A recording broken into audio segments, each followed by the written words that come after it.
Assalamualaikum warahmatullahi wabarakatuh. Bismillahirrahmanirrahim. Alhamdulillahirabbil alamin wassalatu wassalamu ala sayyidina Maulana Muhammadin wa ala alihi wa sahbihi wa man tabi'ahum ila yaumiddin. Amma ba'du. Qala al-musannifu rahimahullah ta'ala wa nafa'na bi'ulumihi fid dharain amin ya rabbal alamin.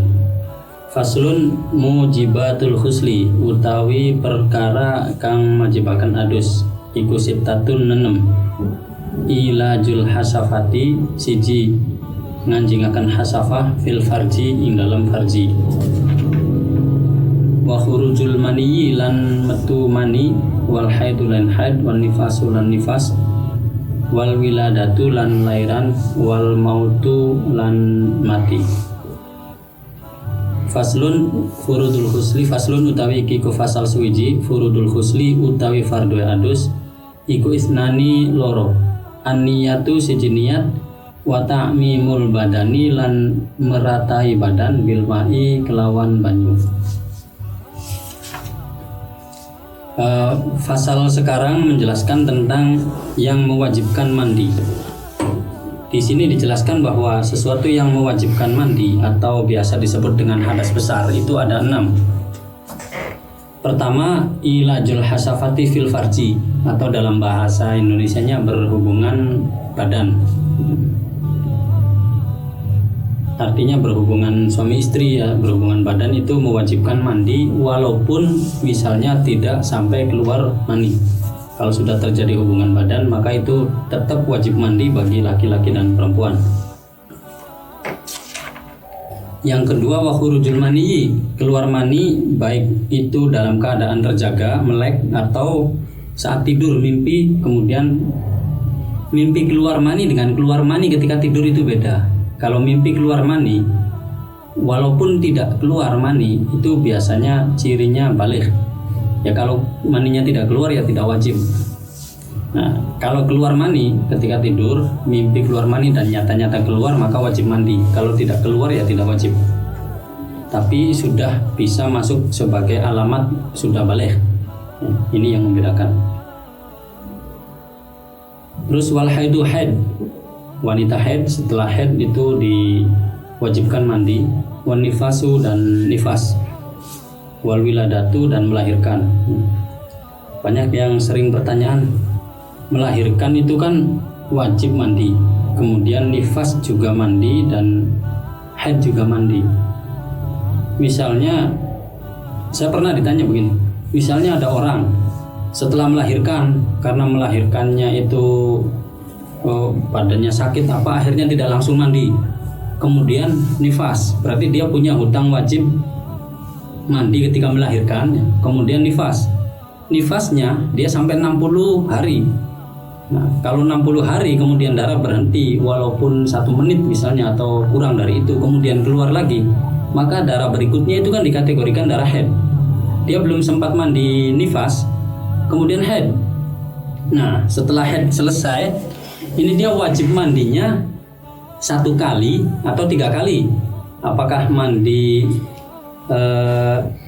wiladah, mandi melahirkannya dibayar, kemudian mandi nifas, kemudian mandi haid, berarti dia harus 3 kali atau cukup 1 kali?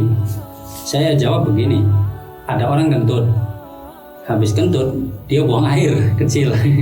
Nah ternyata setelah buang air kecil kebelet langsung buang air besar, itu kan 3 hal yang membatalkan wudhu gitu kan. Nah tadi sebelum kentut ngantri di jalan sempat senggolan dengan perempuan gitu, jadi 4 kali. Kira-kira dia mau apa wudhunya itu 1 kali apa 4 kali gitu? Ya 1 kali sama. Kan bahaya juga kalau kita ke kamar mandi, pertama menyentuh alat kelamin kita itu kan membatalkan wudhu. Kemudian kencing itu juga membatalkan wudhu. Kemudian ada kentutnya juga, itu kan batal wudhu juga. Masa setelah itu kita wudhu 3 kali kan? Ini bahaya, ini bisa diketahui banyak orang. Jadi mandi wajib itu hanya diwajibkan ketika kita hendak melakukan ibadah yang disyaratkan mandi, yang disyaratkan suci dari hadas. Kalau ibadah yang tidak ada syarat suci dari hadas, sebenarnya tidak apa-apa. Misalnya walaupun itu makruh ya, misalnya zikir itu kan tidak harus suci dari hadas. orang haid itu boleh berzikir dan tidak makruh. Tidak harus suci, dia tidak harus mandi dulu, ya nggak apa-apa. Orang haid baca sholawat, baca zikiran yang selain Al-Quran itu boleh dan bagus, dan tidak wajib mandi. Maka yang wajib mandi adalah ibadah yang memang disyaratkan harus suci dari hadas kecil atau hadas besar. Kalau mandi, kalau wudu hadas kecil. Nah, wajibnya kapan? Wajibnya ketika hendak melakukan ibadah tersebut. Walaupun memang ketika selesai nifas atau selesai haid itu disunahkan langsung mandi. Tujuannya apa? Bahwa tidak ada waktu terlalu lama kita menanggung hadas besar. Yang konon katanya kalau menanggung hadas besar itu bawaannya males, terus ada dampak-dampak negatif lah, ada aura negatif pada orang yang sedang menanggung hadas besar. Itu secara sirnya.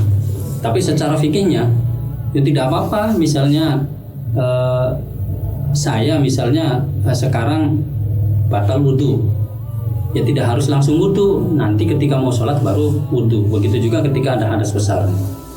Jadi seandainya ada orang wanita melahirkan, apalagi malam sebelum melahirkannya ada sempat hubungan badan, terus melahirkan itu kan 2 kali, ya, kemudian nifas 3 kali, kemudian haid, nifasnya 60 hari, kemudian haid. Nah, ini 4 kali kewajiban mandi. Begitu selesai, ya cukup 1 kali saja. Niatnya apa? Ya niat mandi menghilangkan hadas besar. Kemudian wal maut, dan mati. Mati ini sebenarnya bukan wajib mandi, tapi wajib dimandikan. Artinya orang ketika mati, ya dia tidak ada masalah apa-apa, dia tidak dimandikan itu nggak dosa. Yang dosa itu kita yang hidup. Kita punya kewajiban memandikan orang mati. Makanya banyak pejuang-pejuang Islam tempo dulu yang berjihad di daerah-daerah lain zaman para sahabat yang meninggalnya misalnya ditawan di kelompoknya orang-orang musuh-musuhnya, kan nggak ada yang nyolati, nggak ada yang mandikan di sana. Ya nggak ada apa-apa, nggak dosa. Yang wajib itu memandikan kalau mayit. Jadi mayit tidak wajib mandi. Nah, kemudian yang pasal berikutnya digabung saja furudul ghusli ini. Fardunya mandi itu 2, cuma 1 niat, yaitu tadi awas masalah niat itu. Memang kita niat untuk ngilangin hadas, memang mandi ini benar-benar untuk ngilangin hadas. Niat, kemudian meratakan air, seluruh badan harus tersiram dengan air dari mulai ujung rambut sampai ujung kaki. Ya, termasuk mohon maaf, wanita itu diwajibkan dalam tanda kutip itu cebok dengan posisi nongkrong. Nah, ketika mandi wajib ini di kitab-kitab dijelaskan sesuatu yang ketika duduk nongkrong dari farjinya, mohon maaf, ada potensi terbuka, itu wajib disiram. Maka idealnya ketika mandi wajib ya ada ceboknya lah, seperti itu. Dan inikan lagi, diusahakan ketika mandi wajib itu kita sedikit bahasa Cirebonnya itu agak ngeden gitu kan, disiram di bagian pantatnya itu sambil agak ngeden seukuran ketika kita hendak buang air itu yang ikhtiyatnya ya, seperti itu. Tapi jangan terlalu nemen, nanti malah keluar ininya, kotorannya, malah nggak suci-suci. Seluruhnya disiram, dan awas karena seluruh badan itu harus disiram. Ada beberapa wilayah-wilayah yang sangat sensitif, yang kelihatannya agak kurang enak diucapkan tapi harus disampaikan, ya seperti itu tadi. Wanita itu ya cebok lah, nongkrong gitu kan, seukuran itu harus di dalam posisi duduknya, duduk nongkrong, bukan duduk ini gitu kan. Iya, disiram. Terus yang daerah-daerah yang rawan tidak tersiram itu pusar, misalnya, mohon maaf, pusar itu kan agak lubang ke dalam. Nah, di bagian atasnya itu kan kalau kita cuma nyiram ke sini kan berpotensi nggak kesiram. Nah, ini juga harus diwaspadai itu. Karena apa? Ketika walau lumatan, 1 cuil saja tidak tersiram, maka tidak sah wudunya. Jadi was-was jangan, tapi sembrono juga jangan. Ya, terutama yang yaitu tadi lubang besar itu kan yang bagian atas, kalau nggak dikorek begini kan airnya nggak kena di ini umpan telinga dan sebagainya gitu. Nah, itu harus menjadi perhatian bagi kita. Jangan sampai kemudian kita belum berusaha maksimal, ternyata masih ada yang terlewatkan dan kemudian kita tidak sah mandinya. Nah ini bahaya, artinya sholat kita selama ini ya tidak sah. Mungkin itu saja, mudah-mudahan ada manfaatnya.